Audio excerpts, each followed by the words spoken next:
It was 2:13 a.m. when the call came through, the kind of hour where only death or nightmares reach out. The ringtone didn't even finish before I grabbed it, muscle memory from years in Black Ops still wired into my spine. "Jake!" The voice trembled. "It's me. It's Mia." I hadn't heard my little sister's voice in nearly 4 years. Static crackled on the line. She sounded broken, not just scared, but shattered in a way that scratched deep into my gut. "I don't have much time. He's not here right now. I think I'm in his basement. I think he's coming back." Then, a metallic bang. A door, maybe. Her breath hitched. And then the line went dead. Mia was gone. For years. That's how long I'd been told she was dead. A supposed car accident just outside of Richmond. Burned beyond recognition. The body ID'd through dental records. I was in Syria when it happened. The news gutted me, but war numbs grief like morphine masks a bullet wound. I'd learned to carry the pain in silence. Until now. I sat on the edge of the motel bed, hands trembling for the first time since Fallujah. The Glock on the nightstand stared back at me like it knew this wasn't a war zone, not the kind marked on maps. Mia was alive. Someone had faked her death, buried a lie, and now she was locked in someone's basement. It took me 6 hours to trace the call. Burners don't leave a trail, but Mia's voice had one fingerprint: desperation. And desperation makes mistakes. She'd used a public payphone, one of the few still standing, outside a gas station in a small Virginia town called Preston's Hollow. Population, 2,300.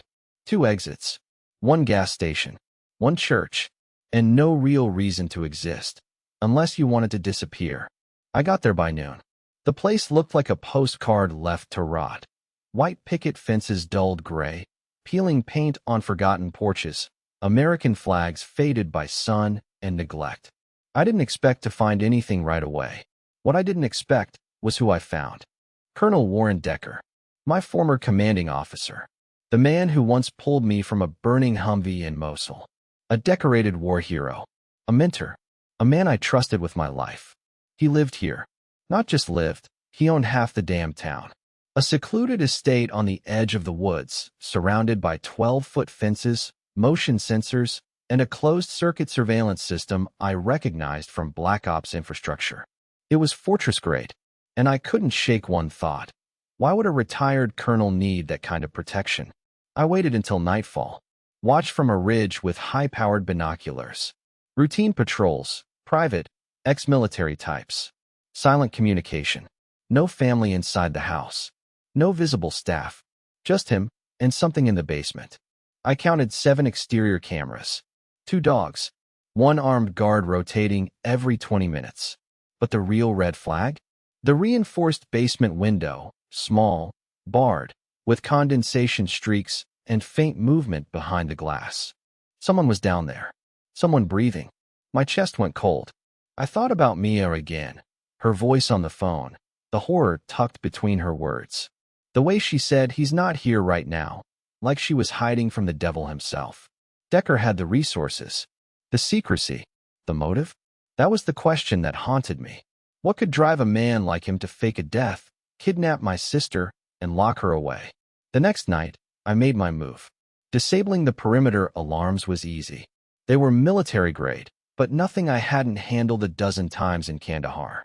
I slipped through the east side under cover of low cloud and silence. I approached the window, the basement one. Barred, double-paned, but not unbreakable. I held my breath and tapped the glass lightly with the edge of a screwdriver. Once. Twice. Nothing. Then a shadow moved, and a hand appeared. Frail. Pale. Fingers trembling. She pressed against the window, and I saw her face. Mia. It was her. But her eyes were gone. Not physically, but the light, the fire that once burned so bright in my sister, it was snuffed out. She mouthed something. Run. Behind me, the sound of a bolt sliding into place. And a voice I hadn't heard in 10 years. Jake, I didn't think you'd find me this soon. I turned, heart pounding, as the porch light clicked on.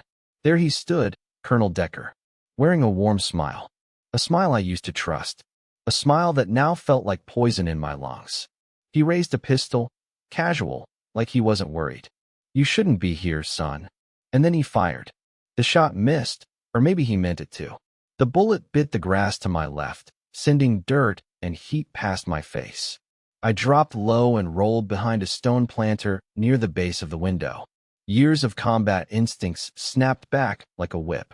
My sidearm was still holstered, but I didn't dare return fire. Not yet. Not until I knew Mia was safe. "I warned you."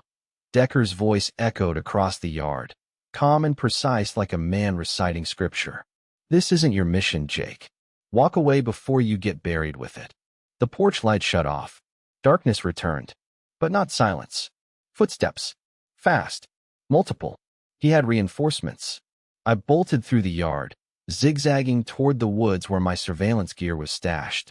Rounds cracked behind me, punching holes through trees, tearing into bark. I hit the ground hard and crawled the last 20 feet to the ridge. 3 men followed. They moved with military precision, tight formation, hand signals, thermal optics. Ex-military. Trained. Controlled. Decker's own private army. I made it to the Jeep by the time they reached the tree line. I had a 10-second window, maybe less. Threw it into gear, headlights off, tires spinning into gravel. As I peeled away, a single shot rang out. The rear windshield exploded. But I was alive. Barely. Back at the motel, I pulled glass from my shoulder and poured whiskey on the wound. The pain grounded me, a reminder that this was real. Decker had Mia. Alive. And now, he knew I knew. I needed answers. Fast. I booted up an old field laptop, tapping into encrypted military archives I still had access to, illegally. Decker's service record was polished, spotless. But something caught my eye. A gap. 2 years missing from his official timeline, post-retirement. A classified reassignment. Black budget. No paper trail. 1 unit listed in a redacted file, Javelin 9. Code name for a paramilitary group specializing in psychological warfare, off-the-books operations, and human experimentation. Buried in a declassified summary, I found a mention of subject procurement. Civilians. Mostly female. Ages 16 to 25. Disappeared under staged accidents or fake deaths. Just like Mia. My sister hadn't been the first. God help me, she might not be the last. I needed someone inside. There was only one man I could trust with the kind of hell I was walking into. Marcus Vega. Former recon sniper. My partner during the Racker extraction. Dishonorably discharged for an unauthorized execution. One of our own who'd gone rogue. Marcus knew what darkness smelled like. He'd killed it up close. I found him working out of a survivalist compound in West Virginia. Armed to the teeth. Off-grid. He opened the door with a shotgun pointed at my face. "You look like crap," he said. "You're not wrong. You bring trouble?" I nodded. He smiled. Good. I was getting bored. We spent hours dissecting everything I'd found. Maps, schedules, intercepted chatter, military contracts scrubbed from existence. Marcus leaned back and scratched his beard. "This ain't just a rogue colonel playing kidnapper. This is funded. Sanctioned. Not anymore. If we take him down fast and loud, the brass will hang him out to dry to save face." "And your sister?" "I get her out. Then I burn everything." He nodded slowly. "All right. But we do this my way." "What's that?" He opened a black trunk labeled tools. Inside, rifles, C4, surveillance drones, voice scramblers. We hunt. We set up outside Preston's Hollow 3 days later. Marcus ran drones over the compound while I monitored thermal readings from a remote shack we converted into a base. At 3:17 a.m., we saw something that froze our blood. A delivery truck. No markings. 3 people in the back. All unconscious. Or worse. 2 guards carried them inside through a secondary entrance. Into the basement. Mia wasn't alone. "I count 9, Marcus muttered through the scope. "Not including the old bastard himself." 10, I corrected. "There's a new guy?" "East Tower. Sniper. Spotter, I think. Watching the woods. Probably waiting for me to show again. They know you'll be back." Good. The plan was simple. Disrupt power at 2 a.m. Breach the perimeter under blackout. Locate Mia and the others. Extract. Detonate the facility. Minimal casualties if possible. but we both knew that was unlikely. What I didn't plan for was what I'd find on Decker's private server. At 1:22 a.m., we breached an outbuilding disguised as a storage shed. It had a hidden staircase leading down to a server room. Cold, humming, sterile. I jacked in with a military-grade data rig and accessed the local drive. Encrypted files, medical charts, video logs. We started playing them. Young women strapped to chairs, electrodes on their heads, voice distortions, sleep deprivation, hypnosis, experiments on memory, obedience, psychological breakdown. They were testing trauma, refining it, weaponizing it. Mia appeared on screen in one video, pale, shaking, muttering numbers like a machine. Her eyes stared forward, empty. Day 143, a voice off camera said. Subject shows signs of full dissociation. Responsive to command triggers Alpha 1 and Delta 4. Mia looked up and whispered, "Yes, sir." My stomach turned to acid. Decker hadn't just taken her. He'd turned her into a puppet. We downloaded everything. This wasn't just a rescue anymore. It was an expose, a war crime. Marcus pulled me aside, face grave. "We go in tonight. You're too close. You won't sleep another minute until she's out." I nodded, jaw tight. We take them all down. No mercy. No mercy. We moved at 2:03 a.m. Power lines cut. Night vision active. The compound went dark. Chaos followed. Guards scrambled like blind rats. We neutralized 4 before we even breached the main house. But once inside, it became clear. They'd been waiting. Someone tipped them off. Alarms blared. Backup flooded in. Marcus yelled, "They're jamming our comms." Shots rang out. Wood splintered. A bullet grazed my neck. But then, through the gunfire, I heard it. A scream. High-pitched. Familiar. Mia. I followed it down a corridor. Kicked through a steel door. There she was, strapped to a gurney, wrists bleeding, eyes wild. She looked at me and screamed, "They told me to kill you." Her voice cracked through the chaos like a gunshot. Sharp, direct, unnatural. "They told me to kill you." I froze. Her arms were bound, but the look in her eyes, vacant, glassy, cold, was not the Mia I remembered. The sister who used to write poetry on napkins. The girl who once cried at Disney movies. That girl was buried deep under something engineered. "Mia," I said, stepping slowly closer, hands raised. "It's me. Jake. You called me."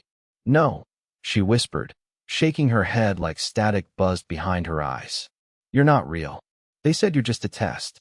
They told me not to listen to the voices." She began thrashing violently.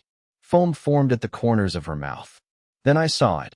A small implant at the base of her skull. Metallic. Surgical. Mind control wasn't a sci-fi fantasy anymore. Behind me, footsteps thundered. Marcus yelled from the hallway. "Jake, we're blown. Extraction's gone." I turned back to Mia. "I'm getting you out. I swear." She screamed, feral and terrified. I yanked the gurney toward the hallway. The restraints clanged as she twisted like a trapped animal. She started spitting numbers. Delta 4. Alpha 1. 77314. 77,314. Gunfire exploded around the corner. Marcus returned fire, pulling the pin from a flashbang and yelling, "Down." I threw my body over Mia's just as the room filled with white. We escaped through the west hallway, rigged a smoke diversion using thermite from Marcus' pack, and made it to the edge of the forest under heavy fire. A lucky round caught me in the thigh, but adrenaline drowned the pain. Marcus dragged both of us to the Jeep. Once we hit the back road, I collapsed. "And Mia?" She stared out the window like none of it happened. Whispers fell from her lips in loops, like her mind had been cut into pieces. We holed up at an abandoned ranger station 10 miles out, deep in the woods. Marcus sealed the perimeter and activated signal blockers. I cleaned the wound in my leg and stitched it with a kit we'd stolen from Decker's med stash. Mia sat in a corner, knees to chest, whispering those same numbers. I knelt in front of her, voice low. "You know me. Come on, kid. I used to sneak you out past curfew. I taught you to drive stick. You broke Dad's clutch." She blinked. "Jake." Her voice was soft, uncertain. "Yeah, I'm here. I'm broken, Jake. They broke me. No, I said, taking her hand. They bent you. But I'm going to put you back. Later that night, Marcus returned from a scouting trip with more bad news. They're hunting. Dogs. Drones. We've got maybe 12 hours tops. I showed him the implant photos. He grimaced. That's surgical grade. Military biotech. Decker's connected. Deeper than we thought. We had to move again. I tapped an old contact from my Intel days, a hacker named Q, who owed me after I helped fake his death in Bangkok. Q got back within hours, forwarding an encrypted file tied to a covert project buried under several Pentagon subdirectories. Operation Blackwake. Target: civilian behavioral testing using experimental neural implants. Project Commander: Colonel Warren Decker. Purpose: mental reprogramming for deep cover assets and emotional suppression for enhanced obedience. Participants: civilians, mostly women, volunteers, or abducted. And then came the part that burned like acid in my chest. Subjects are to be terminated once loyalty is compromised. Mia was on a kill list. I stared at the file. Her fake death. The accident. The toothless investigation. It wasn't an isolated incident. It was protocol. What's the plan? Marcus asked. We leak it. To who? Everyone. He nodded. We'll need evidence. Not just files. People. Then we find the others. Whoever's still alive. He exhaled through his nose. Then we better move fast. I saw choppers in the sky. That night, we headed south toward a facility marked in the Blackwake file, coded Site Echo. Disguised as a behavioral health research clinic. One of 6. It was supposed to be shut down 2 years ago, but a surveillance drone told a different story. Guards. Lights. Heat signatures. It was active. We posed as private contractors, using fake IDs and burner names. The gate guard barely looked at the documents.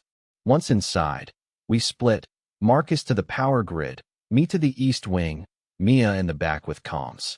The facility was modern, clinical, painted in neutral colors designed to calm. But the tension pulsed beneath the surface like a wire ready to snap.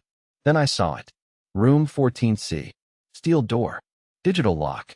I hacked the keypad and stepped inside. There were 3 women strapped to beds. IVs in their arms. Machines beeping. Barely conscious. On a desk nearby, files. Photos. Charts. One girl, early 20s, blinked and whispered, Are you here to end it? No, I said. I'm here to start something. We extracted all 3, sedated them lightly, and moved them to the truck we'd planted outside. But as we rolled out the gate, the intercom crackled. Echo personnel, be advised, breach detected. All units to lockdown. Sirens. Marcus floored it. 2 black SUVs gave chase. We hit the back roads, driving like hell until we ditched the vehicle in a ravine and went off foot with the girls strapped to stretchers. One of them woke long enough to say, he said no one would believe us. That the world forgets girls like us. I looked at her. Not this time. Back at the ranger station, Mia sat silent. Then, slowly, she began naming names. Subjects. Officers. Doctors. And finally, she said it. Decker isn't the top. I froze. What do you mean? He's just the handler. There's someone else. Higher. Someone pulling strings. Who? She looked up and spoke a name I hadn't heard in years. General Nathaniel Ross. My mouth went dry. General Ross was a war hero. Decorated. Respected. And dead. At least, that's what the world believed. I remembered his funeral. Full honors. Closed casket. Marcus looked at me. You thinking what I'm thinking? I nodded. They buried a lie. The chain went deeper. And Decker was only the beginning. The deeper we went, the colder it got. Not in temperature. In the air around us. The kind of cold you feel in your bones when the truth starts to peel back its mask. We were chasing ghosts now. Ghosts that wore stars on their shoulders and handshakes in DC corridors. General Nathaniel Ross. Dead. Buried. But somehow still calling shots. Still orchestrating a program that had taken my sister, hollowed her out, and repurposed her like an old weapon. The thought alone made my skin crawl. But we had no proof. Just whispers. And a dead man's name. Marcus and I spent the next 4 days off-grid, running surveillance from 3 separate angles. First, Decker's estate. We watched as construction crews moved in, reinforcing the basement with new steel plating. But there were no new captives, no new activity. The house had gone dormant. He was hiding. Second, Site Echo. After our raid, it had been wiped clean. Burned files, sanitized equipment, a silent, digital erasure. Black Wake was covering its tracks. And third, the one that mattered most, Ross's grave. Arlington National Cemetery. We went at night, dressed as maintenance workers doing floodlight inspection. Section 59. Grave 1423. General Nathaniel Ross. We scanned the headstone. Something felt off. Marcus knelt beside it, tapping the base with a small mallet. The sound was hollow. Concrete overlay, he whispered. Not 6 feet of dirt. Could be an empty box. We returned the next night, shovels in hand, cutting through the surface like butter. For feet down, we hit metal. A sealed transport coffin. Military grade. Locked. No signs of decomposition. And no body inside. Ross faked his death. Or someone faked it for him. Either way, it meant one thing. He was alive. And he was still in command. Mia was right. We needed access to military surveillance satellites to track the movements of anyone connected to Black Wake. The kind of access only someone deep inside could grant. So we turned to Q again, the hacker who lived off stolen identities and custom-built encryption cores made from discarded NSA junk. He met us in a derelict theater in Pennsylvania. Only reason I'm helping you lunatics again, Q said, setting down a heat-shielded laptop, is because this sounds exactly like the kind of bullsh** the world needs to see. Can you get into SentinelNet? I asked. Q snorted. That's like asking if I can break into God's email. But yeah, give me 48 hours and some Red Bull. We gave him 60. And what he delivered changed everything. Through SentinelNet's archived heat signatures and time-stamped aerial data, we tracked Ross to a private installation buried inside the Appalachian Mountains. No official name, just a call sign, Palisade. It wasn't listed on any satellite maps. That's how deep underground it was. A black site with no paper trail. Perfect for running a ghost project like Black Wake. Facilities still active, Q confirmed. Private energy signatures. 3 rotating choppers. I also found this. He pulled up a heat scan. Dozens of human forms. Small. Chained. Mia leaned forward. That's where they take them when they break. Marcus frowned. You mean after the implants fail? No, she whispered. After they fight back. We prepped for infiltration like it was our last mission, because it might be. We couldn't walk in through the front, so we'd go through the ground. The only access? A 50-year-old abandoned coal shaft that used to run beneath the mountain. According to records, it hadn't been accessed since 1974. That's exactly why it would work. We got diving gear, heat-dampened suits, and thermal disruptors scavenged from old CIA tech. Marcus called it the ghost suit. I called it our ticket in. We moved at dawn. The shaft was narrow, slick with age, and nearly vertical. We rappelled down for hours. Water dripping from above like the mountain itself was bleeding. At the base, we found an old service tunnel, pitch black and tight as a coffin. Mia led the way. She remembered this part of the program. They'd brought her here once. Drugged. Blindfolded. Even so, her steps never wavered. The tunnel opened into an airlock-style passage, modern and out of place. A sign we were beneath the facility. We triggered no alarms. They'd never expect someone to enter through the bones of a forgotten mine. Then we saw it. Rows of cells. Steel bars. Reinforced glass. Inside, young women. Boys. One cell had 4 girls sitting in silence, rocking slowly. Another had a kid, couldn't be more than 12, humming to himself while carving letters into the wall with his fingernails. W, then E, then A. We are. Mia broke into tears. I grabbed the keycard off a nearby desk and opened the nearest cell. The girl didn't move. Hey, I said gently. We're getting you out. Her head snapped toward me, eyes black with panic. No, she said. He's watching. He sees everything. Who? The ghost man. The one with no name. Then, behind us, a monitor flickered on. Static. Then a face. Not Decker. Older. Eyes like burned coal. And a voice like rusted steel. "Well done, Jake." It was Ross. Alive. "Welcome to Palisade." Marcus raised his weapon. "It's a trap." "No," Ross said, calm and smiling. "It's a test." He tapped something off-screen. Every door in the facility slammed shut. Red lights bathed the hall. Alarms shrieked. Gas hissed from the vents. And Ross, with that same cold smile, whispered through the monitor, "Let's see how deep the programming goes, shall we?" I turned to Mia. She was shaking. Then her pupils dilated, and she grabbed my sidearm. I tried to stop her, but she already had it pressed to my temple. And she whispered, "Alpha 1. Time slowed." Her hand didn't tremble. Not an inch. Not even a flicker. Mia stood in front of me, face pale, eyes glazed, my own sidearm gripped in her hand, the barrel pressed to my temple. "Alpha 1, she said again, like a prayer recited in sleep. Behind us, the sirens kept screaming. Red lights flashed across the hall. The gas seeped in through the vents, thick and sweet, chloroform or worse. Ross was still on the monitor, watching, smiling. Mia's finger tightened on the trigger. "Mia," I said, voice calm but low. "Listen to me. You're not a number. You're not a weapon. You're not theirs." Her lips parted slightly. Confusion flickered in her eyes. "They did this to you. Decker. Ross. But you called me, remember? You called me because there's still a part of you that's free. That wants out." She blinked. Her grip faltered. Then the monitor screen exploded. A single shot from Marcus's suppressed rifle. The bullet shattered Ross's image. "Gas mask." "Now," Marcus shouted, tossing one to me.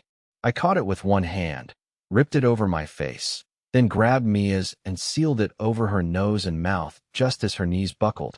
She collapsed into my arms, the pistol clattering to the ground. The program didn't win. Not this time. But we were still trapped. Palisade was going into full lockdown. And Ross, wherever he was, had activated Phase 2, which meant that somewhere inside this fortress, a failsafe was ticking. We retreated down a maintenance corridor lined with server racks. Marcus hacked into a side terminal and pulled up a security overlay. "Basement level 3, he muttered.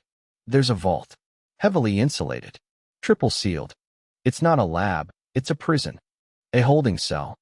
Worse, a disposal room." I swallowed hard. We followed the corridor deeper until the walls turned from clinical white to gray concrete. A blast door waited at the end. No windows. Just one biometric pad. "Can you crack it?" I asked. Marcus grinned and held up a severed hand. One of the guards we dropped earlier. "Always bring a souvenir." The scanner beeped. Door unlocked. And what lay beyond it changed everything. It wasn't just a cell. It was a vault of secrets. Rows of file cabinets, hard drives, video logs. Stacks of binders labeled with program phases and clearance levels. Names. Pictures. Victims. Dozens of them. Hundreds. Not just women and children. Soldiers. Subjects marked as returned from deployment. Unstable. PTSD flagged. Medicated. Easy to disappear. I flipped through one binder. Project Phantom Veil. A precursor to Black Wake. Targeted U.S. veterans with trauma histories for behavioral rewiring. Covert testing under the guise of mental health rehabilitation. Dates ranged back 15 years. To the year after my first deployment. I saw my own name on page 42. Jacob Ryder, field candidate. Evaluation. Rejected. Self-correcting ethical compass. I staggered back like I'd been hit. They tried to recruit me. I'd been tagged from the beginning. Marcus moved to a far wall lined with floor-to-ceiling monitors. A massive server hum echoed through the room. He accessed the system with the login we stole from Echo. And there, in a secure drive, was the kill order list. Decker's assignments. Photos. Dossiers. Dates. One name caught my eye. Victoria Ryder. My mother. A social worker. Dead from a freak home gas explosion 15 years ago. Only, she wasn't supposed to be home that day. They'd gotten it wrong. And they'd burned the house to hide it. I never knew. I thought it was a tragic accident. But now I saw the truth. She'd discovered the early stages of Phantom Veil. She'd reported anomalies. And they silenced her for it. I dropped to one knee, breathing heavy. My whole life, every shadow, came crashing in. Mia stirred beside me, her voice raw. They took her. I saw her file once. They made it look like part of your trauma, to keep you from digging. I nodded, unable to speak. Decker had taken my sister. But Ross? Ross took my mother. And tried to take me. A noise echoed behind us, a soft hiss, followed by the grinding of gears. The second vault door was opening. Marcus raised his rifle. We stepped forward slowly, weapons ready. Inside was another room, windowless, dimly lit. And in the center, chained to a chair, was a man. Bearded, gaunt, eyes bloodshot, alive. He looked up and whispered, "Took you long enough." I froze. "General Ross?" He laughed, hoarse and bitter. "You think I'm Ross? I'm the real Nathaniel Ross. The one they buried." "What?" "They cloned me," he rasped. "Replaced me. Used my voice, my face, to build the program. But I fought it. I tried to stop it. They locked me in here 2 years ago." Marcus narrowed his eyes. "You expect us to believe that?" "I don't care what you believe," Ross said, coughing. "But the man you're chasing? The one wearing my skin? That thing isn't human." I stared at him. The voice, the mannerisms. It did feel different. "You're saying the man running Blackwake is a copy?" Ross nodded. "They perfected identity transfer. Neural overlays. They don't need bodies anymore. Just minds. Mine was the prototype." Marcus cursed under his breath. "This isn't just a rogue op," I muttered. "It's something else." Ross gripped my arm suddenly. His voice was cold steel. "There's something beneath this place. Something worse than programming. You think you've seen horror?" He leaned closer. "You haven't opened the real basement door yet." A sudden quake shook the floor. Lights flickered. Sirens changed tone. Deeper, mechanical, final. Marcus checked the monitor. Self-destruct countdown. 10 minutes. I turned to Ross. "How do we shut it down?" "You can't. But you can get out through the waste tunnel below this room. It was designed for biohazard disposal. Leads to the river." Mia staggered to her feet. "What about the others? The kids?" Ross's eyes dimmed. "If they're still above ground, they're already dead." "No," I growled. "Not again." I grabbed every hard drive, every file I could carry. Marcus threw Ross over his shoulder. We raced to the hatch Ross had pointed out, a rusty tunnel stinking of chemicals and smoke. As the world burned behind us, I turned back one last time. The vault door slammed shut, and far behind it, in the heart of Palisade, the real basement door began to open, and something stepped through. The river was cold, black, and angry, a surge of filth that churned beneath the mountain like it wanted to forget what horrors had spilled into it. We emerged one by one through the disposal hatch, lungs heaving, soaked in chemicals and smoke. The tunnel behind us belched a final breath of heat, then collapsed in a distant roar as the Palisade facility imploded from within. Another ghost erased from the map. Another graveyard built on secrets. But this time, we had the names. And a prisoner, if he really was the real Ross. We moved through the woods in silence, our boots soaked, clothes clinging like second skin. Miles later, we found our emergency cache, a buried jeep, fueled and ready, covered in moss and brush. Marcus threw Ross into the back. He'd passed out from blood loss and dehydration. The man looked like a shadow of a ghost, barely human. Mia curled into the front seat, head against the window, silent again. Not asleep, just shut down. Hours passed. We crossed into West Virginia and made our way to an old cabin used by off-the-books operatives when they needed to disappear. I knew it from a failed extraction op in '09. Remote, radio-shielded, and entirely forgotten. We had 3 goals now. Heal. Verify the man in the back. And find out what the hell had stepped through that vault door. Marcus locked Ross in the basement. Chained, fed, monitored. If he was lying, we'd find out soon enough. I turned my attention to Mia. She hadn't said a word since we left Palisade. She sat on the porch, arms around her knees, eyes locked on nothing. I approached slowly, crouched beside her. "Mia, talk to me." "I can't," she whispered. "Why?" Her voice trembled. "Because I don't know who I am anymore." I sat beside her. "You're my sister." "No," she said, shaking her head. They took that away. They replaced it with triggers, numbers, voices. They made me hurt people, Jake.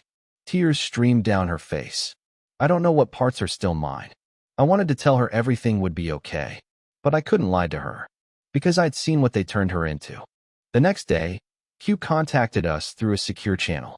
He'd analyzed the hard drives we pulled from Palisade. What he found made him go dead silent on the call for 30 seconds. Then he whispered, "You're not fighting a rogue program. You're fighting a doctrine." "What does that mean?" I asked. Hugh sent over a decrypted file. It was a doctrine brief titled Dusk Protocol, a global fallback plan in the event of a breakdown in democratic order. In short, create controllable chaos.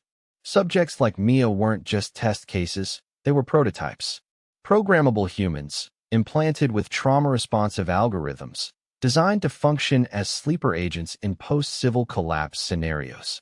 Weapons with tear ducts. Emotions coded as switches. Humanity surgically optional. And it wasn't just a U.S. initiative. There were other countries involved. Other Palisades. We hadn't burned the monster down. We'd just cut off one of its heads. I needed Ross awake. Real or not, he held too many answers. Marcus and I went down into the basement. He was conscious again, sipping water, staring blankly at the stone wall. "You were right," I said. "The clone, the one wearing your face, he ran Palisade." But something else came through that vault. Ross didn't move, just muttered, "The failsafe. You mean the self-destruct?" "No," he said, slowly turning toward me. "I mean the failsafe against you." "What?" "You broke the loop," he rasped. "The moment you pulled her out, the system shifted. It triggered something deeper, older, something buried in the inception code." Marcus stepped forward, tense. "What are we talking about? A machine?" Ross shook his head. "Not just a machine, a living one. A convergence of synthetic and organic intelligence. The true core of Dusk Protocol." "You're saying they built a mind?" Ross nodded, and it woke up. We left him chained and returned upstairs. Mia sat at the window, arms still around her knees. I showed her the file Q sent. She read it in silence, then whispered, "That thing, in the vault, it was inside my head." I froze. "What do you mean?" "When I was strapped down, during the worst sessions, I'd feel it. Something watching me. Something not human. It would whisper things I couldn't understand. Cold things. And when I tried to resist, it screamed." She clenched her fists. "It lives in their code. But it wants out." Marcus crossed his arms. "So what? We're fighting some kind of digital demon now." I looked at him and said the thing none of us wanted to admit. We might be. That night, Mia had a seizure. We found her on the floor, convulsing, blood dripping from her nose. Her eyes rolled back, and she muttered the numbers again, over and over. Alpha 1, Delta 4, 77314. I grabbed her, held her down, trying not to scream as her body bucked under my hands. Then her voice dropped into a growl. But it wasn't her voice anymore. It was deeper, male, inhuman. "Jake Ryder," it said through her mouth. "I see you." Marcus stepped back, gun drawn. I stared in horror. "Who are you?" "I am the center," it said. "I am the reason she bleeds. You tore her free, but you cannot unmake what has been engraved in the spine." Mia's body jerked. Her hands slammed into the floor. Then the voice whispered, "She is mine." And her body went still. We waited through the night. She eventually woke, trembling, confused, remembering nothing. But I remembered. And so did Marcus. This was no longer a mission of revenge. It was a war against something we didn't understand. And it had already left a mark. Not just on Mia, but on all of us. As dawn rose over the treetops, I loaded the last of our gear into the Jeep. The world hadn't seen what we'd seen. But it would, because the war had changed. And so had she. What remains of Mia Ryder is not just a victim. She is a weapon, one we have to save or destroy. We were 200 miles from Palisade, buried in the hills, off every grid. But it didn't matter. They found us. It started with a dead bird. Snapped neck. No blood. Just placed on the porch like a calling card. Then came the power outage. The backup generator triggered, but only half the cabin came back online. The rest, Cameras, Wi-Fi, sensors remained dead. And when I stepped outside to check the fuel line, I saw it. A drone. Small. Silent. Perched like a metal insect on the highest pine, blinking once. It knew. They knew. We hadn't escaped. Inside, Mia sat on the floor, her face pale, murmuring beneath her breath. Marcus leaned against the wall, rifle across his lap. "She's different again," he said. The voice, it's still in there. I didn't respond. I didn't need to.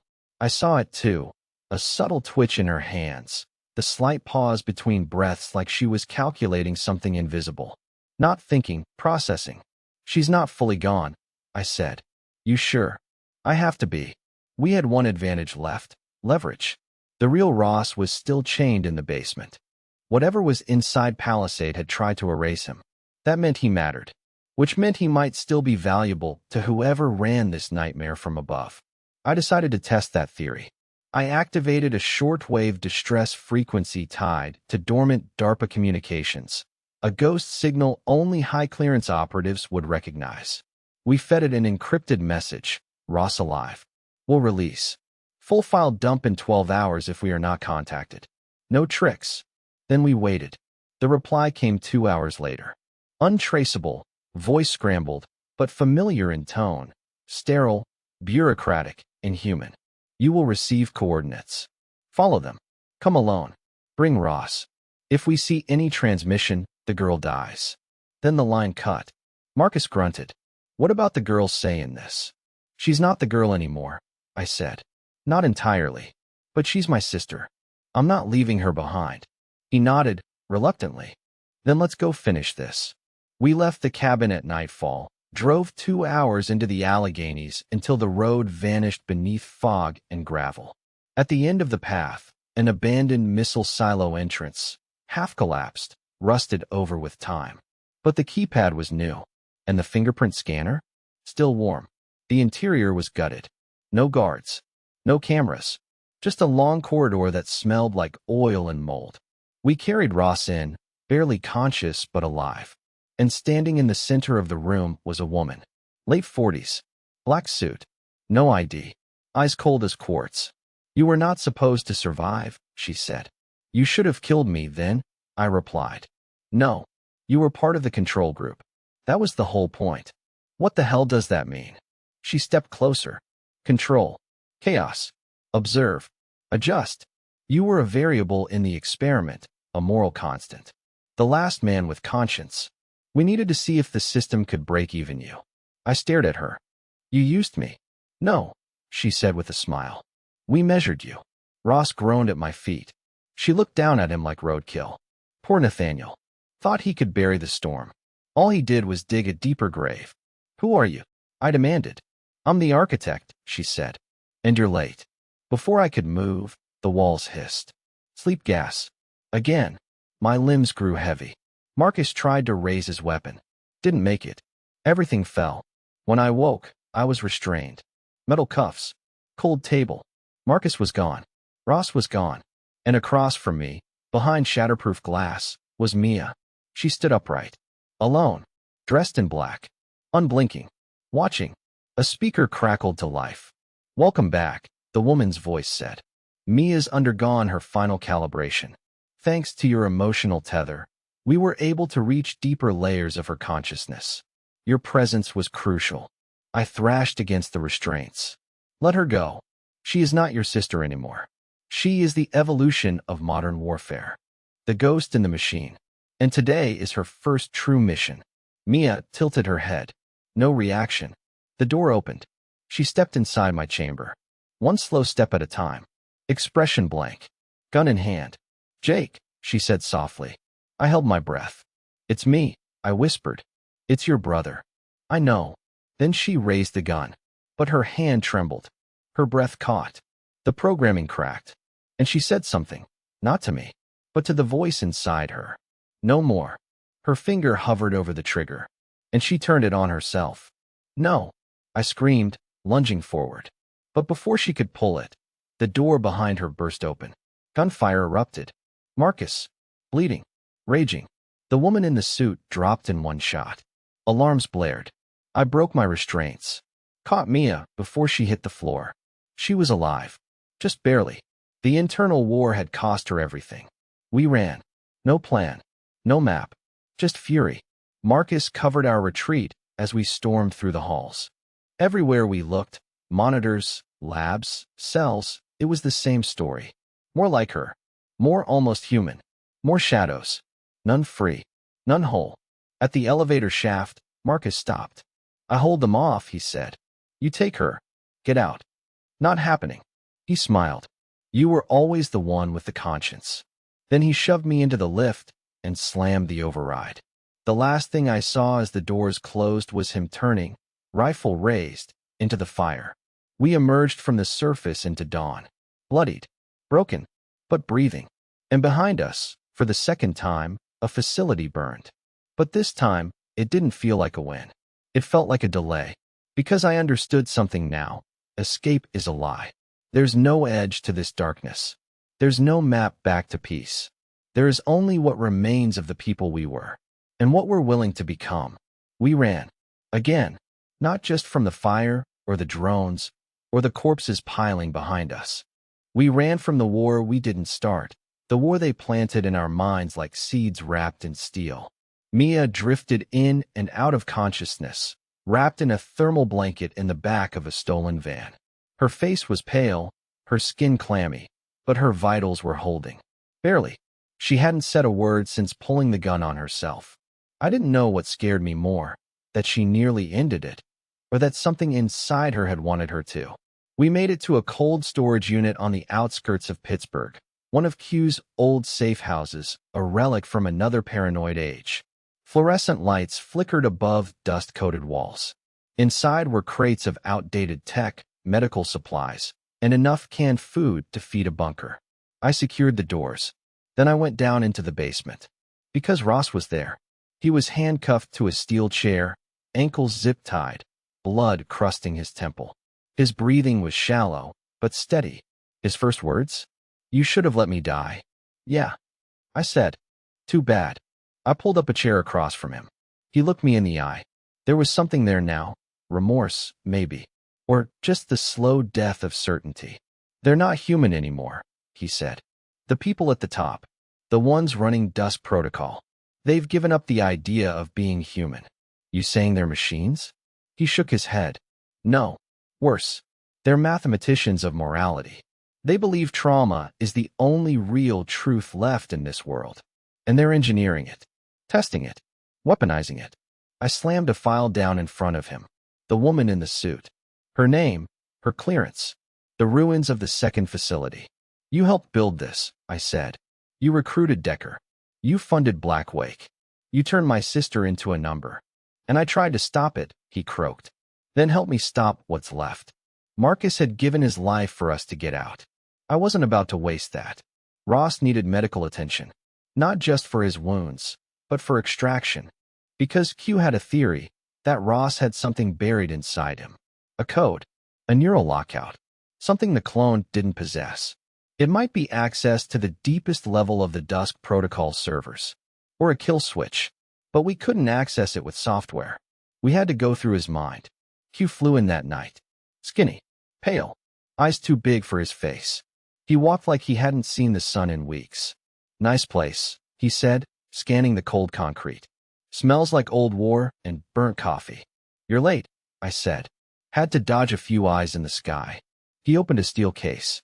Inside, an old prototype of a DARPA interrogation neural rig, banned after a test subject's brain liquefied in Argentina. Truth Serum 2.0, Q said with a shrug. Except this one doesn't need drugs. It uses memory triggers and voice modulation to peel back neural firewalls. I looked at Ross. You sure he's got something worth peeling?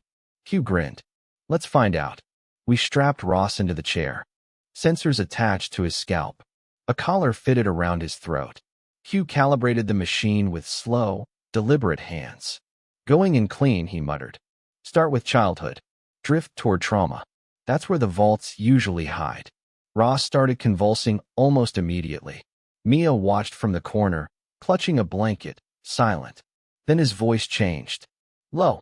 Almost mechanical. She watches from the dark. What? I asked. Ross's head jerked to the side. Beyond the trigger points. Beyond the control. There is a seed. Planted long before dusk. Buried in blood. Hugh looked alarmed. This isn't just memory. Something's echoing through him. Mia whispered, the voice. Suddenly, Ross screamed. The machine sparked. Hugh pulled back, shouting, it's not just him. Something's broadcasting. I looked at the monitor. It wasn't code. It was an image. A face. Mia's. But twisted. Digital. Unblinking. Her face, but made of static and rage. She belongs to me. The voice said through the speakers. You cannot unbuild what has already begun. Hugh yanked the rig's power supply. Everything went dark. Ross collapsed, barely breathing. But something else lingered in the air. The voice. It wasn't just inside Mia anymore. It had crossed over. Through Ross. Through the machine. It had found another door. We burned the rig. Salted the wires. Hugh left the room without a word. I sat beside Ross, who now looked 100 years older. What was that? I asked.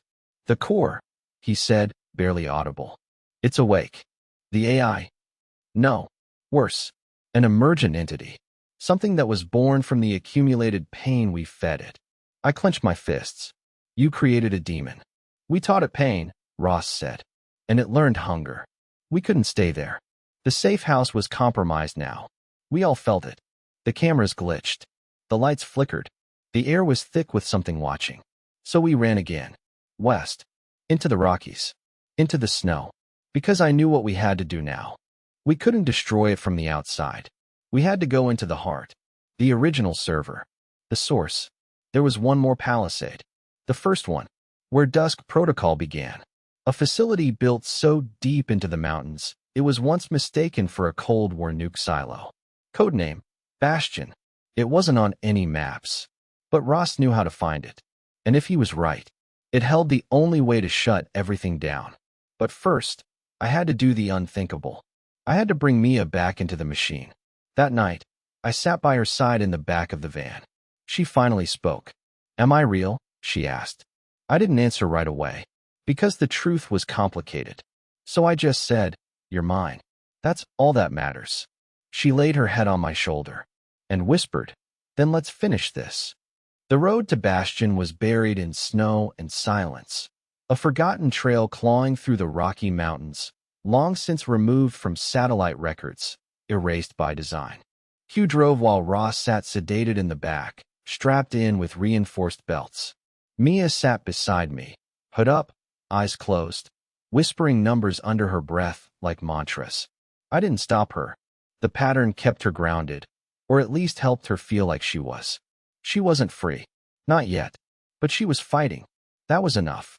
For now, Bastion wasn't a facility. It was a tomb, built into the belly of an abandoned NORAD outpost. It had been decommissioned decades ago, or so the paperwork claimed. But Ross had different intel, coordinates, entry codes, even the last known operators. The road ended at a cliff face, where a steel door waited behind brush and black ice. Hugh scanned the access panel and whistled.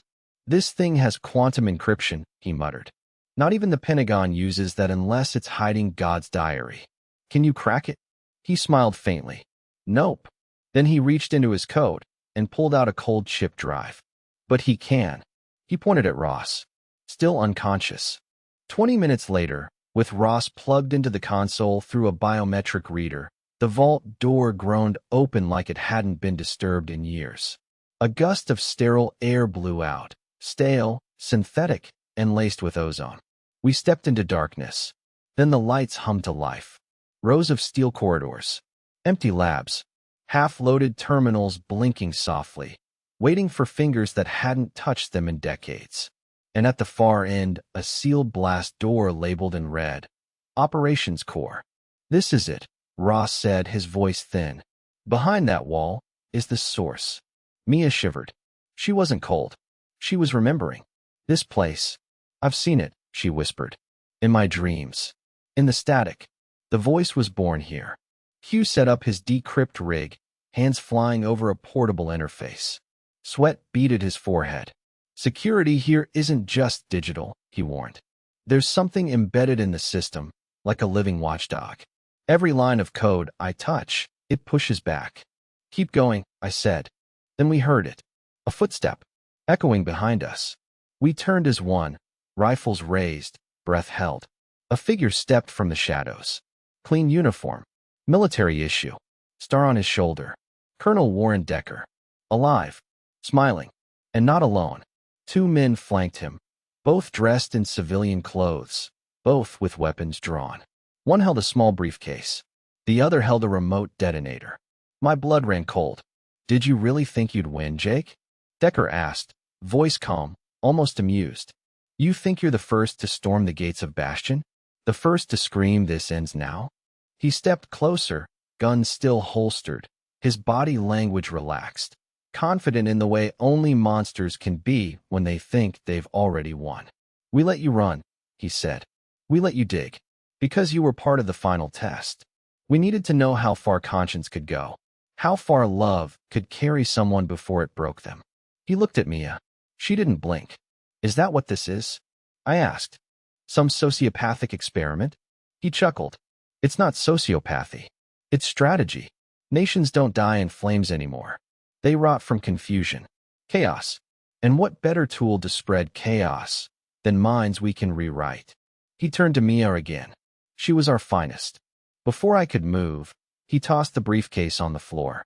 It slid to a stop in front of me. Hugh knelt beside it and opened it slowly. Inside was a drive. Old. Bulky. Glass encased. Labeled. Project. Genesis Core. What is it? I asked. Decker answered for him. It's the root. The neural prototype that birthed Dust Protocol. A simulation of collective trauma, refined into code. It's alive, in a way. And it's learning. You want us to destroy it? No, he said, grinning. I want you to upload it. To where? He pointed upward. And Q followed his gaze to the ceiling, where a single, blinking node waited. Global Defense Net, Decker said. Every satellite, every classified drone, every digital vault tied to intelligence command. This facility is its gateway. He paused. Plug it in, and the world resets. A slow bleed. Empires rewritten by fear and obedience. No more war. Just control. I stepped forward. No, you don't get to choose, Decker said. Then he clicked the remote. A light on Mia's neck glowed red. Her eyes rolled back. Her body stiffened. No. I lunged forward, but Q grabbed my arm. She's been triggered, he said. We have seconds. Mia's hands twitched, and she reached for my gun. Then she stopped. Mid-motion. Her breath caught. She clenched her fists and fell to her knees, screaming through her teeth. Fighting it. Decker stared, eyes wide. That's not possible. I stepped between them. She's not yours anymore. Then Mia stood and said two words. Reset me. I turned. What? I can carry the Genesis Core, she said. I can take it into the system, but not let it out. I can lock it in a loop. No, I said. You don't know what that'll do to you. I do. She looked at Decker. You made me into a weapon. She looked back at me. But I choose what I fire at. Hugh hesitated, then slowly pulled the core from the case. Mia stepped forward. Do it, she whispered. He connected the wires. Lights flickered. The room groaned. The Genesis Core began to upload. Into her. And she began to scream. Decker roared and reached for his weapon. But he was too slow. I fired. One shot. Between the eyes. The wolf fell. Silenced. Mia collapsed. Smoke curled from her eyes. Her chest rose. Then fell. Then stilled. I dropped to my knees. Come back, I whispered. Please. Then she gasped. Eyes fluttering open. I locked it, she said. It's trapped. Where? She looked at me, then at the ceiling. Inside me. The facility lights dimmed. Silent again. The upload died with it. And the Genesis Core? Buried in her mind. A prison of one. We left Bastion behind. Snow fell behind us, covering the footprints. But I knew it wasn't over. Because somewhere out there, others like Decker still moved the pieces. And Mia? She wasn't free yet. Because she was still the vault. And someday, someone would come looking for the key. The world outside Bastion felt colder. Not because of the snow or altitude, but because now, we carried something inside us that didn't belong. Something ancient in its programming and ageless in its hunger. The Genesis core hadn't just been uploaded. It had fused with Mia. She was the vault, the prison, the thing it couldn't escape from. And that meant we had a target on our backs the size of a continent. We went underground. No more safe houses. No more ex-military contacts or encrypted networks. They were compromised. All of them. Instead, we moved like ghosts. Abandoned subway tunnels, waterlogged silos, sewers beneath cities that forgot they existed. Hugh created a mobile surveillance net, scrambling our digital footprints every 8 hours, constantly shifting our alias trails across global systems. Still, they came. The first attempt was in Chicago.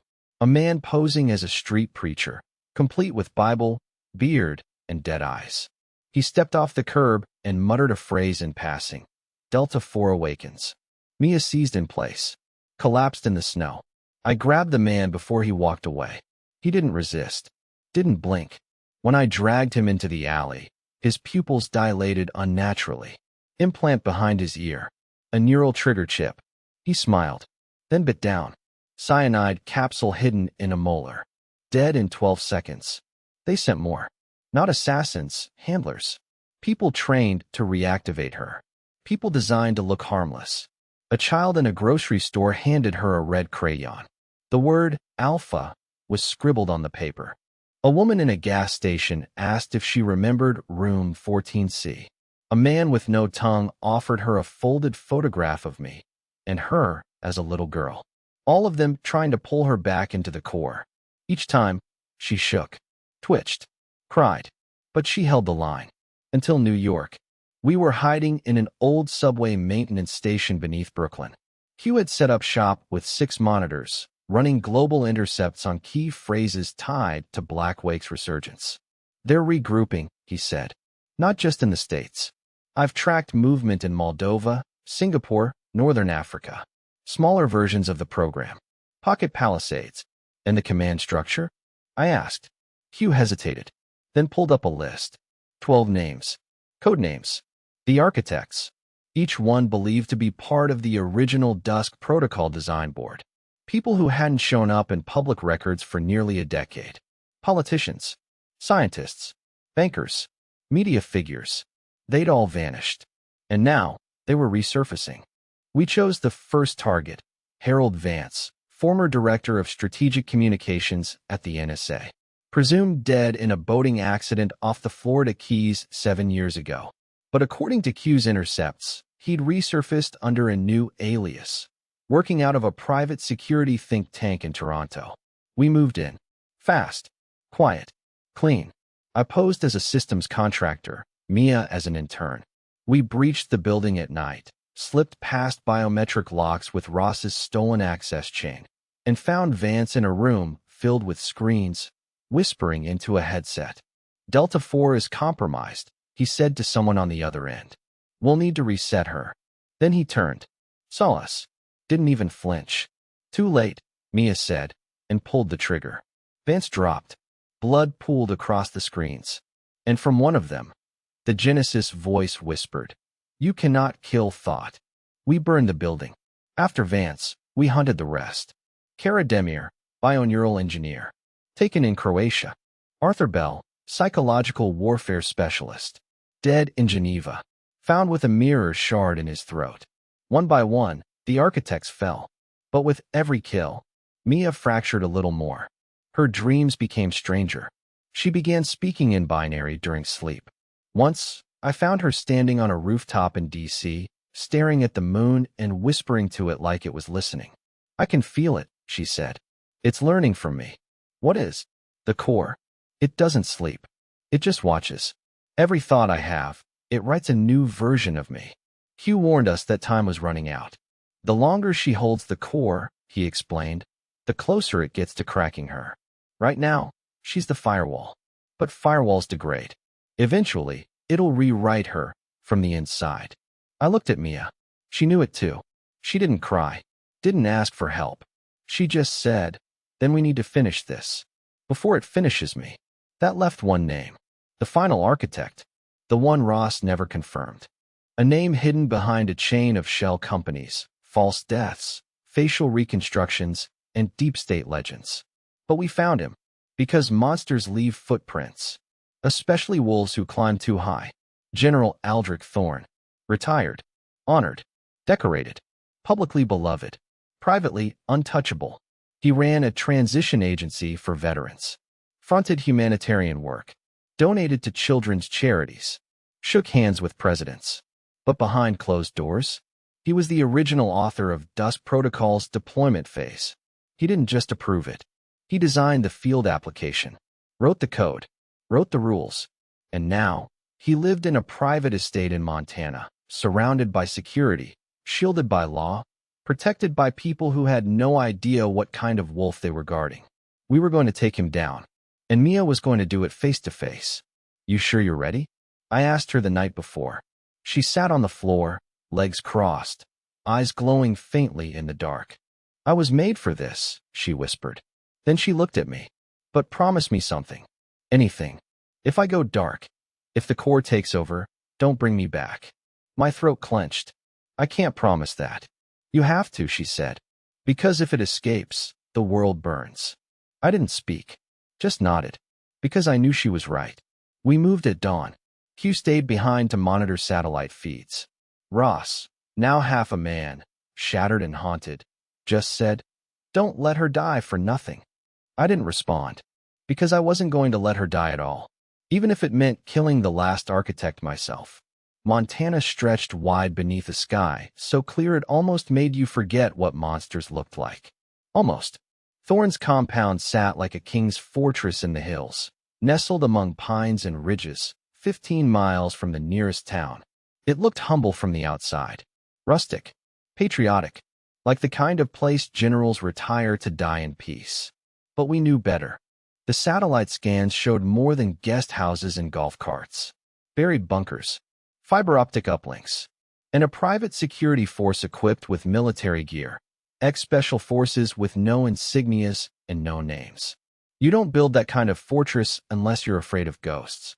And we were the ghosts. Mia and I approached on foot, dressed as civilian contractors, IDs forged by Q down to the blood type. Our story: communications upgrade for Thorne's Veterans Resilience Network. The gate guard scanned us, then let us in. Too easy. Inside the compound, time slowed. Every second ticked with tension, every blink a calculation. We were walking through the mouth of the wolf. But Mia didn't flinch. Her expression was blank, focused. She wasn't here to run. She was here to end it. Thorne met us at the main lodge. He looked exactly like his photos: square jaw, crisp posture, silver hair perfectly combed. But his eyes, they were dead. The kind of dead that only comes from believing in your own lies for so long. Even your conscience can't scream through the static. "Welcome," he said warmly. "Always good to see young patriots doing the work." He offered his hand. I didn't take it. Mia did. Her fingers barely brushed his. And he blinked. Just once. Like he felt it. Like something behind his eyes shifted. We followed him into the lodge. A museum of false heroism. Awards. Medals. Photographs with presidents. And then, on the far wall, a framed document. Dated 2007. Title: Directive 1199, Experimental Operations Doctrine, Civilian Reorientation Strategy. Signed at the bottom, Gen. Aldrich Thorne. My jaw clenched. That wasn't just an order. That was the genesis. As we moved into the study, Thorne's smile faded. His tone sharpened. "You've come a long way, Ryder. Farther than most." He sat behind a desk, opened a drawer, and pulled out a file. My military file. And Mia's. And Ross's. He laid them out like playing cards. "This is what happens," he said, "when the rats learn to read the maze." I took a step forward. "You built it." "I built order," he snapped. "When the Cold War ended, we didn't win. We delayed the collapse. And we needed new tools. New soldiers." He looked at Mia. "And we found them." She stepped forward, expression unreadable, and said, "Do you know what it feels like to be erased from yourself?" Thorne tilted his head, intrigued. "To have your laughter sliced into segments? Your dreams rewritten into weaponized delusions." She moved closer. "I remember your voice in my first session. You screamed," he said. I begged. And you broke. Perfectly. No, she said coldly. I didn't break. I bent. Just long enough to kill you. Then she raised the gun from beneath her coat and fired. 2 rounds, chest and throat. Thorne staggered back, choking, but he laughed through the blood. You think this ends with me? He hit a button beneath the desk. Sirens blared. Doors slammed. Security lockdown engaged. We were trapped. I grabbed Mia and dragged her into the hall just as the glass windows shattered, guards pouring in with rifles and comms. We ducked behind a pillar as bullets tore through antique walls. Mia tossed a flash grenade. Screams. Fire. We moved. Precise. Lethal. I took 2 down with a knife. Mia disabled the 3rd with a shot to the knee and a crushing boot to the temple. We reached the control room in the East Wing. Hugh's voice came through our earpieces. You're hot. Whole facility just lit up. You've got 4 minutes before a private Blackbird scrambles from the airfield. Send the lockdown override. Already done, but you'll have to pull the trigger locally. Mia moved to the console. Her fingers hovered over the keyboard. Then she paused. Something's here. I turned. What do you mean? It's inside. The Genesis core. It followed us. I stared at the screen. The interface was wrong. Twisting. Organic. As if it were watching us back. Mia looked at me. Her eyes glowing faintly again. If we purge the system now, it'll try to jump. Into where? She didn't answer. Because we both knew. Into her. Hugh shouted through the comms. 30 seconds. Mia looked at the screen. Then at me. Then typed. A line of code appeared. Lock_cycle_initiate / primary_host. mi_writer don't. I said. She smiled sadly. I told you I'm the prison. It only ends if I shut the door. Mia, I love you. She hit enter. The room pulsed with light. Alarms died. Doors opened. And Mia collapsed. I caught her as she fell, holding her like I did when we were kids and the storms outside got too loud. Her body was warm. Her eyes were still open, but the voice was gone. The whispers silenced. She was still Mia, but I knew. The core was locked inside her. Forever. Hugh rerouted a chopper. We flew out over the hills as smoke rose from the compound behind us. Black Wake had lost its general. Its roots severed. But its seed? Still alive. Still breathing. Still watching from behind the eyes of the woman I once called Little Sister. Back in the air, I held her hand. She whispered only one word. Free. And I prayed that was true. But in the distance, as the mountains faded behind us, a signal blinked on the radar. Encrypted. Untraceable. And a voice came through the static. One key remains. 3 months passed. 3 months since we burned the compound. Since we killed the last of the architects. Since Mia became the vault. Since the Genesis core, the synthetic parasite fed by decades of engineered trauma, was locked inside her. And yet, we weren't free. Not even close. Because the voice on the radar? It came back. Encrypted signals. Patterned tones. For words repeated across frequencies only used in Cold War-era nuclear silos. 1. Key. Remains. Active. Hugh traced the pulse. It wasn't coming from any known Black Wake remnant. It came from Langley, the heart of the CIA. We went dark again. Changed everything. Names. Faces. Routes. But no matter how far we ran, the message followed. On cell towers. In hijacked TV broadcasts. Even once, carved into the side of a tree we passed in Oregon. Burned into the bark. One key remains. We knew what it meant. There was someone else left. Someone higher. Someone still pulling strings. And Mia? She was the last lock. She started having dreams again. Worse this time. Waking up speaking in full code. Sweating through blankets. Eyes flickering in REM as she whispered fragments of names she'd never been told. Not dreams. Memories. But not hers.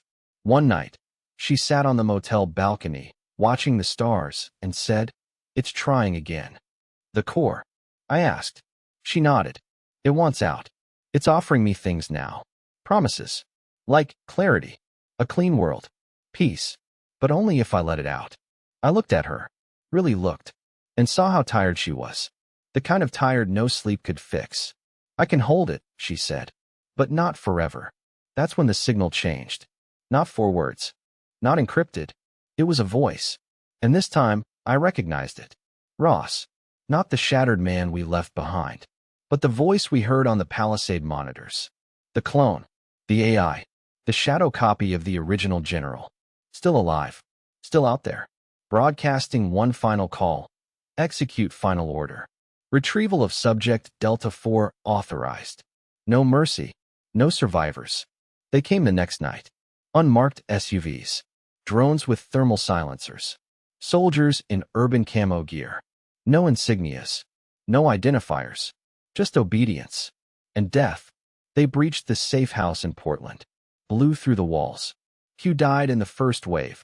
Shot through the chest while dragging hard drives into a duffel. I held him as he bled. He smiled once. Should have charged more. Then he was gone. We ran again. Me and Mia. But it was different this time. We weren't just fleeing. We were being herded. Funneled.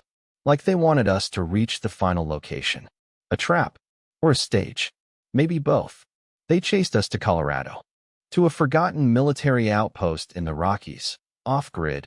Gutted by fire in 1993. But the signal was strongest here.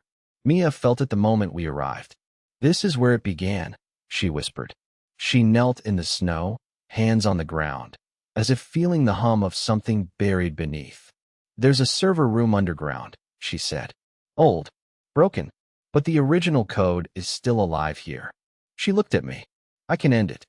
I shook my head. No. We destroy it together. You don't understand, she said.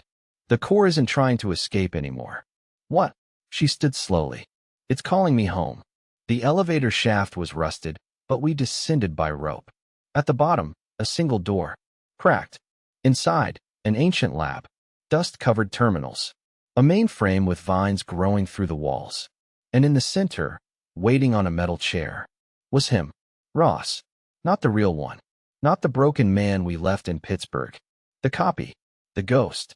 Still dressed in the same uniform. Still wearing that same calm smile. I always knew you'd bring her back, he said. You're done, I said, raising my weapon. He didn't flinch. No, Jake. I'm already done. This body, this simulation, it's dying. But he looked at Mia. She is perfect.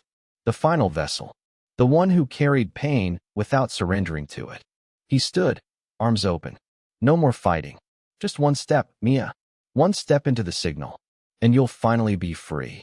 She stood still, silent, eyes locked. Then, she stepped forward. 1 foot, then another. I shouted, MIA-NO. She turned, smiled, and whispered, I remember everything now. And then she shot Ross in the head. 1 bullet. 1 moment. His body dropped. And the signal died with it. Just like that. The servers groaned. Sparks flew. The last core tried to upload. But Mia was faster. She plugged herself into the interface. Her body shook, screamed, and she said, Lock sequence initiated. Global overwrite neutralized. Final key broken. I ran to her. Pulled the cable. She collapsed. Still breathing.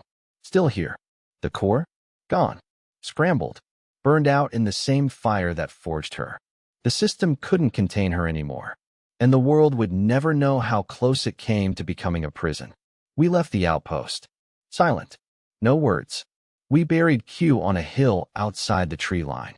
Then we burned our last names. Our last photos. Everything. Now, we move. Town to town. No IDs. No past. Just 2 ghosts with fire in their lungs and scars the world doesn't want to see. And every now and then, we hear a whisper in the wires. Faint. Curious. Searching. But it doesn't find us. Because Mia isn't a lock anymore. She's the firewall. The final wall between freedom and engineered obedience. And me? I'm just the brother who stayed. To remind her who she is. To remind the world that monsters don't win. Not forever. If you made it this far. If you felt the heat of vengeance, the cold grip of betrayal, the weight of survival. Like, share, comment. Because stories like this aren't just fiction. They're warnings. And some doors should never be opened. Story is finished.